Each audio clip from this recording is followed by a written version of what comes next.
Why is lifelong learning important? Well, it prepares us for the future. We need to be learning all the time in order to be ready for the future. I remember when I was doing teacher training, we read the works of John Holt, who was a visionary educationist who did a lot of his writing in the 1960s. And I remember something he said in 1966, which was about, we can't know what knowledge and skills are going to be needed in the future. And that was in 1966. Look at how much things have moved on since then.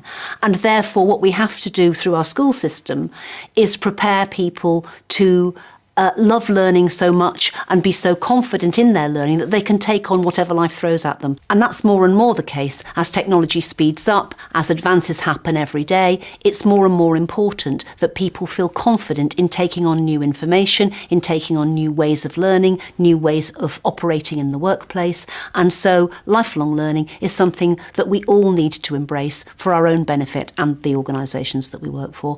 And also for our families, it helps us to help our children, our grandchildren, and be active in our communities. I think technology supported lifelong learning in a variety of ways.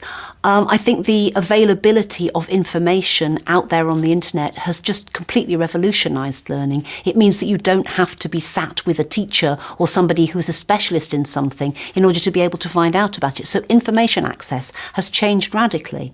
My concern about that is those people who aren't digitally included, who don't feel confident with that, are therefore more and more excluded from the mainstream of life. And that's a big concern for us at the Campaign for Learning and something we're very actively trying to address. I think in terms of social inclusion, it has to be the whole development of the internet has just revolutionised everything. If you'd have told me when I was a little girl that you'd have this thing where you could get information, where you could contact people on the other side of the world, I'd have been amazed. It's like something out of Doctor Who, really, in comparison with what we expected in those days. But I think in terms of social inclusion, probably mobile technology, because it's so cheap and accessible, I think that's got huge potential. I don't think we're using it to anything like its full potential yet. I also think we do need to think very carefully about really simple, really accessible technologies for information. We work with an organisation called Start Here, which has press button, very, very simple, accessible technology. So you want to find out about something, you press a button and it just gives you a very simple menu of information and links. That kind of information access is crucial if people aren't very confident with their literacy skills or if people aren't very confident with technology. And I think we need to promote a lot more of that kind of accessible technologies to people.